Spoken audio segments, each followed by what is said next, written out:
WhatsApp में उन्होंने इसी जैसा लिख दिया, ये तो जंतर मंतर पे जो बैठा हुआ है एक खालिस्तानी उग्रवादी है। जो जंतर मंतर का अनशन को मैंने शुरू किया था, हमने होम मिनिस्ट्री को, हमने डिफेंस मिनिस्ट्री को, हम लोगों ने राष्ट्रपति को, हमने प्रधानमंत्री ऑफिस में, इसके दिल्ली में जाके आ जाएंगे तो आपका नौकरी नहीं रहेगा। एक तो ये बोला, जो कि एक तो तानाशाही। तो हमारा टांग खींचने के लिए जो देशीय संगठन किसी अफसरों के साथ में मिलकर जो कर रहा है, एक जो है केरल से एक ग्रुप के अंदर, व्हाट्सएप ग्रुप के अंदर मलयालम भाषा में यहाँ के धरना प्रदर्शन वालों पे बहुत एलिगेशन लगाया गया और कहा गया है कि आप केरल से अगर वहाँ जाके रेल रोको अभियान के अंदर आप लोग जाएंगे तो आप नौकरी से हाथ धो बैठेंगे। आपको क्या लगता? सबसे पहले आपका चैनल का मेरा नमस्कार। जो आपने सवाल पूछा है ये तो मैं आपको बता रहा हूँ खाली केरल का नहीं है, हर स्टेट से भी कुछ ना कुछ एलिगेशन लगाया जाता है यहाँ पर। इसलिए लगाया जाता है जो कि हमने आंदोलन शुरू किया, आपने देखा है जो हमारा विसंगति शुरू हुआ है, जो OROP 2 देने का जो 2019 में हमारा OROP ड्यू था, 2019 से लेकर जो हमारा फरवरी 2020 जो है, जो हमारा फरवरी 2023 में तक 4 साल निकला है, वो देशीय संगठन अफसरों के साथ में बैठा हुआ संगठन, हमारा ही एक्स सर्विसमैन उसके अंदर सेक्रेटरी प्रेसिडेंट सब है, ये संगठन किसी ने भी आवाज़ नहीं उठाया। तब जाके हमारा सबका सैनिक संघर्ष कमेटी यहाँ पर 4 साल के बाद आवाज़ उठाया, पूरा विसंगतियों का बैनर लगा के यहाँ पर बैठा है।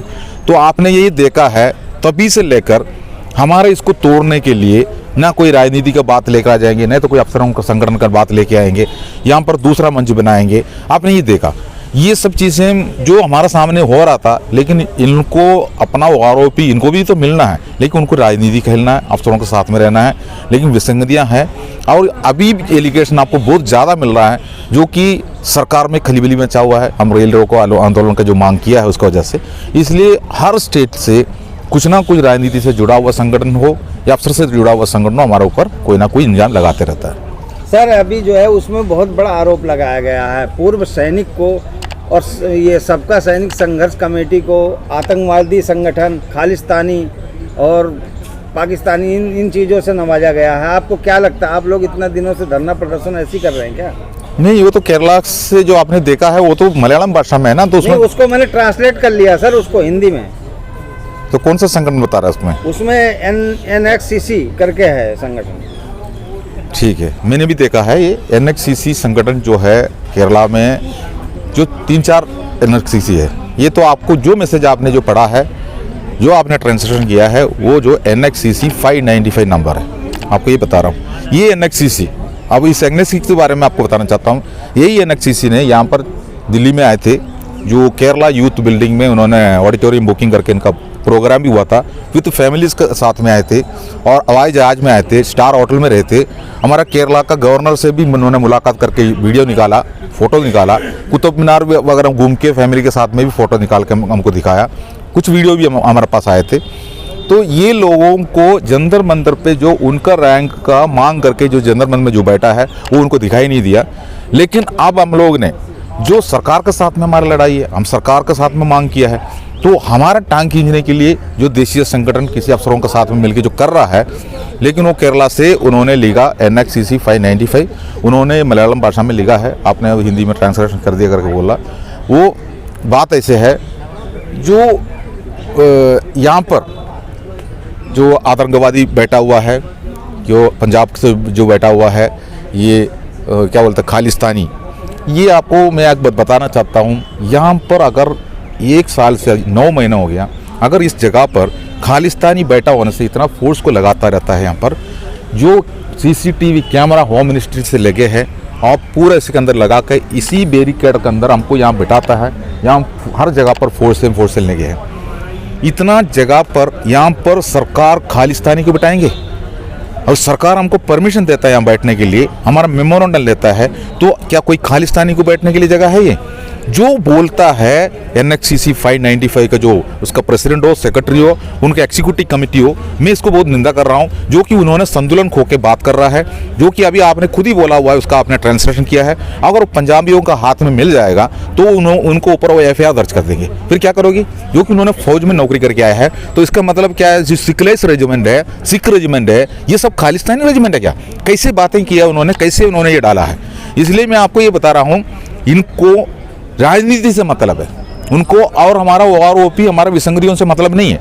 जो कई दिन से हम लोग यहाँ बैठा हुआ है, 8-9 महीने से यहाँ बैठा हुआ है, इन्होंने कभी भी हमारा किसी भी प्रोग्राम में साथ देने के लिए नहीं आया, लेकिन ये हमारा टांग खींचने में लगे रहता है, किसी ना किसी जगह से व्हाट्सएप के अंदर लिखना, वो लिखना। मतलब इनको अभी ये तो बात ऐसे है, जो किसी ने उनका अंडर में नौकरी कर रहा है तो उनको बता दिया अगर आप दिल्ली में जाके आ जाएंगे तो आपका नौकरी नहीं रहेगा। एक तो ये बोला, जो कि एक तो तानाशाही, क्योंकि पूर्व सैनिकों का कल्याण के लिए, पूर्व सैनिकों का जो हर पूर्व सैनिक का कल्याण हो या उनका पुनर्वास हो, उनका विसंगतियाँ हो, उसी के लिए संगठन बनता है पूर्व सैनिक संगठन, जो NHCC भी उसी में बना है। तो उनको गुमराह किया जा रहा है। अभी इन्होंने ही क्या किया मैं आपको बता रहा हूँ, इनका ही बात बता रहा हूँ। वो इधर आके वो वापस जाएगा तो नौकरी नहीं रहेंगे, ये बोल रहा। अब उनको बोल रहा खालिस्तानी उग्रवादी है तो आप लोग तिहाड़ जेल में चले जाएंगे, तिहाड़ जेल में बंद हो जाएंगे।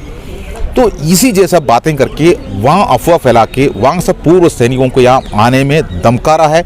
एक जैसा धमकाने वाला बात है ये। इसी के ऊपर मैं आपको बता रहा हूँ, इसके ऊपर FIR दर्ज होना चाहिए।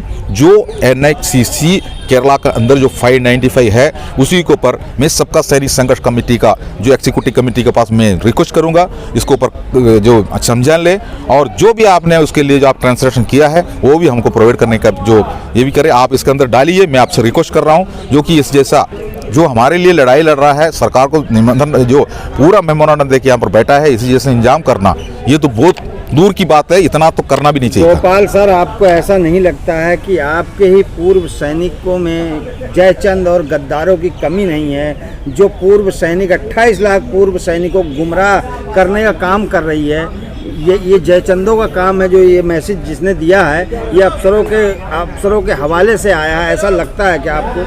बिल्कुल, जो 595 जो है वो अपना आप कहता है हम देशीय संगठन है। उन्होंने ये भी कहा है, आपको पता है हमारा जो OROP का जो फर्स्ट किस्त जो निकल के हमारे अकाउंट में गया जो मार्च का महीने में 2023 में, तो उन्होंने बोला पहले किस्त आपके पास आ रहा है, आप उसमें से हमारा जो काम के लिए NHCC के जो आगे का काम के लिए एक आदमी 5-5 हज़ार रुपये डोनेशन करे, जो कि आपका किस्त आ रहा है। लेकिन मैं ये कह रहा हूँ उसके अंदर जिसको जो मिल रहा है उनको बता रहा है 5,000 रुपये दे दो। ये भी हमने नोटिस देखा उन्हीं का NHCC 595 का जो उनका वो लेटर हेड के अंदर हमने जो ग्रुपों में देखा, ये मांग कर रहा है। लेकिन JCOs के लिए पैसा नहीं है, ऑर्डिनरी सूबेदार मेजर रैंक करके जो डमी बना के रखा है उसके लिए कोई टेबल नहीं है, और हर जगह पर विसंगतियां हैं। ये सब उनको वो खुद ही बोल रहा है मैं जो देशीय संगठन। यहीं पे जो है आप लोगों ने ऑल इंडिया फेडरेशन बनाया था, उसमें कुछ लोगों ने गद्दारी की थी, तो यही जंतर मंतर की यही धरती जहां आप लोगों का धरना प्रदर्शन है, उनको जो जूतों से स्वागत किया गया था। इतना बड़ा जो है केरल के जो है NHCC ने इल्ज़ाम लगाया संगठन ने कि गद्दार हैं, खालिस्तानी है सबका सैनिक संघर्ष। इतनी बड़ी कमेटी, इतनी पुरानी जो पूर्व सैनिकों की लड़ाई लड़ रही है, तो क्या समझते हैं आप इसमें? देखो, जिसने संतुलन खो के बैठा हुआ है, सभी ने बोलता है पढ़े लिखे स्टेट है ये केरला, लेकिन NHCC 595 जो उन्होंने जो बोला है उसका जवाब वही खुद ही देना है। उसका जिसने जो इस चीज़ को जो बताया है वही उसका खुद देंगे, जवाब देंगे, जो कि हम इसके ऊपर कार्रवाई करने के लिए हम विनती करूँगा अपना कमेटी से। इसके पहले भी हुआ था, मैं इसके पहले भी एक बात हुआ था, मैं आपको बता रहा हूँ, वो हिंदी में थे। हमारा दिल्ली वेटरन्स का आप सब जानते थे, जो सुरेंद्र पहलवान यहाँ पर दूसरा मंच लगा के यहाँ पर हमें तोड़ने में पहले से लगे थे। उसका कारण यही थे, पहले हमारे साथ में था, तो हमारे पास एक बायलॉस है, हमारा साथ में राजनीति नहीं बोलना चाहिए, यहाँ अफसर नहीं आना चाहिए। वो ये दोनों में जुड़ा था उसका संगठन, इसलिए उनको यहाँ से बाहर किया। तो उन्होंने हमें तोड़ने के लिए बोला यहाँ पर जंतर मंतर पर अनशन के लिए कोई भी बैठ सकता है, परमिशन किसी को भी मिलेंगे। उन्होंने अपना मंच हमारा अपोजिट में बना के वहाँ पर बैठा था, ये भी यहाँ पर हुआ है। लेकिन उनका कारण यही है, हम व्यक्तिगत रूप से भी, हम ऑफ कैमरा में भी उनको बोलते थे आप अपना राजनीति छोड़ दो, तो बोलता हमने राजनीति नहीं छोड़ सकता है, मतलब इसी जैसा भी बात हुआ था।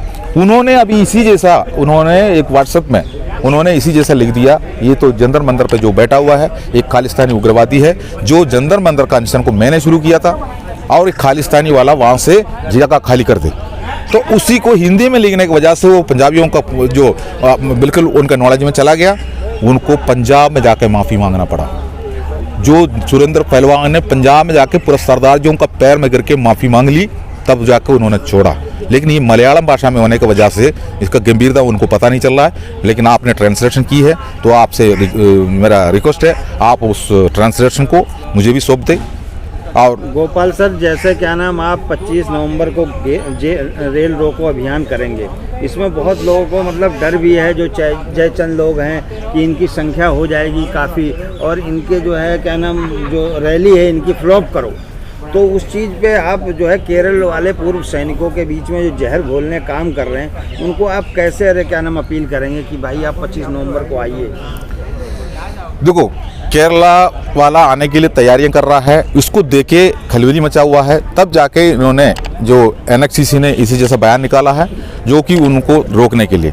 लेकिन मतलब डरने की कोई जरूरत हाँ, डरने की कोई ज़रूरत नहीं है। हमने होम मिनिस्ट्री को, हमने डिफेंस मिनिस्ट्री को, हम लोगों ने राष्ट्रपति को, हमने प्रधानमंत्री ऑफिस में, इसके अलावा रेल मिनिस्ट्री को हम लोगों ने लेटर दी है, मेमोरेंडम दी है, उन्होंने मोहर लगा के हमको दिया है।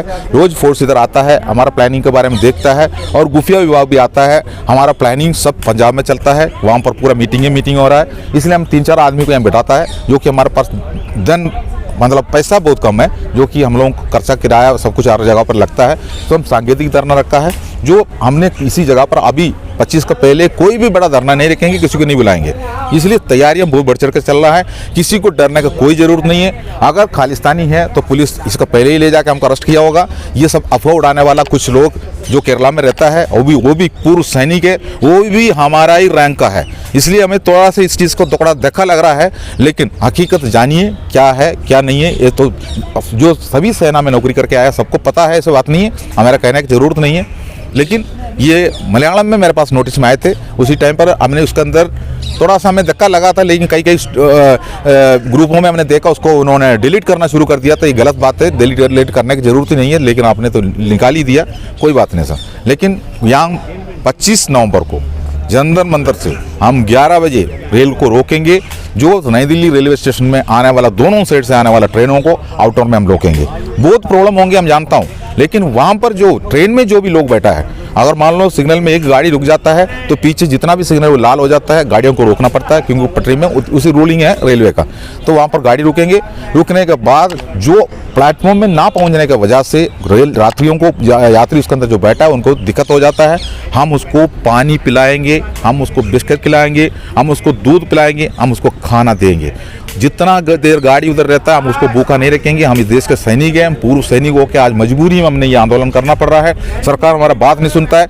जो सरकार को हमने जो हमारे जैसी संवैधानिक तरीक़ा से हम लोगों ने मेमोरेंडम दिए, उनको जू तक नहीं हो रहा है, वो हमें तोड़ने में लगे हैं। हमारा ही रैंक उसके लिए उनका साथ दे रहा है। ये ऐसे नहीं चलेंगे। ये जो जब तक हमारा जो मांग, जो जुडिशरी कमेटी का मांग किया है, जुडिशरी कमेटी देने में सरकार को कोई दिक्कत नहीं है। अगर नहीं दे रहा है तो उसका राज क्या है, यही हमको पता चलना चाहिए। इसलिए 25 तारीख को, जो नवंबर 25 को सभी पहुंचिए। अगर आपको अपना पेंशन प्यारी है, अगर आपको फैमिलीज को पेंशन प्यारी है, आज जो सेना में बैठा है उनका पेंशन भी जरूरी है, तो फिर रुको मत, पहुंचो जंतर मंतर।